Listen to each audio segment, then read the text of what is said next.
little mouse was gazing to the sky.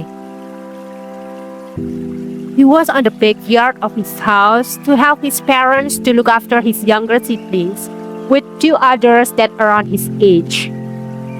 The day seemed longer than usual because his chores were already finished and he had no other tasks at the moment.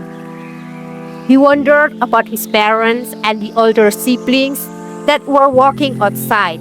They worked hard every day to provide their daily necessities.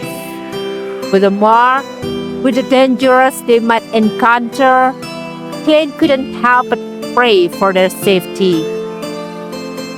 It's too bad, for he was still not old enough to work outside. If he was old enough, he could help to ease their burden. Klien didn't hate to do the chores.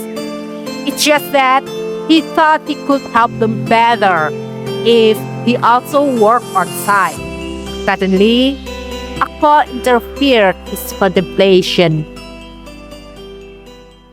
Who does interfere in Klien's contemplation? Before we continue this story, don't forget to share this story to others.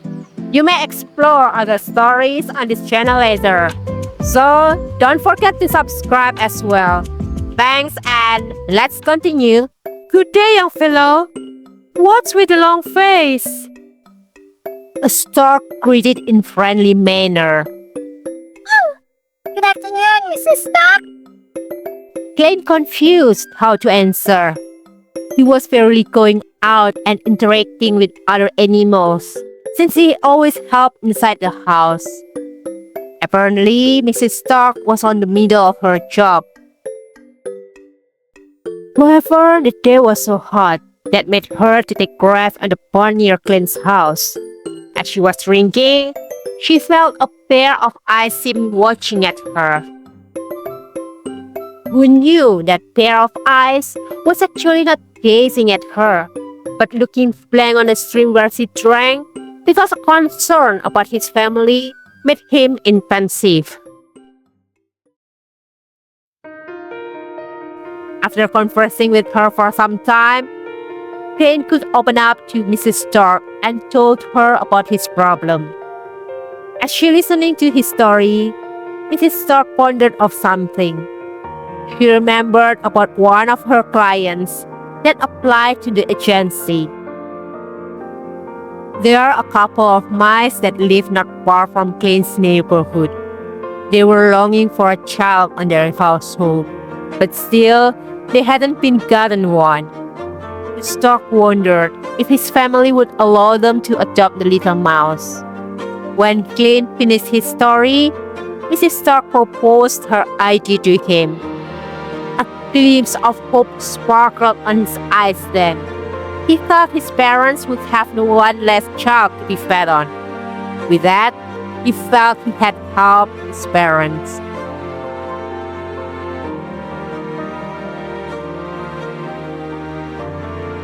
However, I'll have to discuss this matter with your parents. Anyway, it's not a simple matter. I must ask for their concern. Therefore, Mrs. Stork waited for Klien's parents until dusk.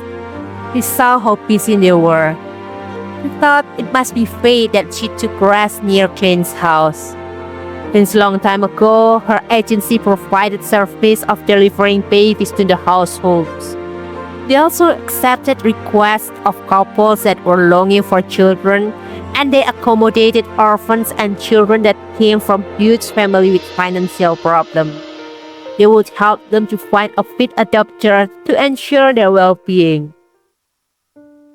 At dusk, when his parents went home, Klien introduced Mrs. Stork to them. She then explained about her proposal and asked them to consider it. Mrs. Mouse was actually reluctant about this matter, but she felt Mrs. Stork's proposal was not bad. Besides, they could still visit him later on his step-parents' house. Mr. Mouse was also in deep thought, but then he agreed, for it might be the best for his son. That night, Klien ate with his family for the last time before he went to his new family. On the following day, the stork delivered the little mouse to his new home. His new parents welcomed him in joy and gratitude. May you have a wonderful life, dear. Ciao. At the end, the little mouse lived with them until he's grown up. This story taught us to understand about the value of family. Along with his siblings, they help each other to take care of the household. Nonetheless, Klien wants to ease the burden of his parents that have many children, not only just doing the chores but also to help the wealth of the family. Therefore, be grateful with the family you have and cherish them as long as you can. If you don't show appreciation to those that deserve it, they'll learn to stop doing the things you appreciate. Besides, the solution to our problem may come from unexpected source, like Klien, that never expected that his encounter with the stork can be the answer of his matter. So don't ever give up and keep your hope, because a helping hand can be from anywhere. Thanks for watching this video. If you think you can gain something from this video, don't forget to share to others, since it's valuable for the growth of this channel. Thank you and see you on the next video.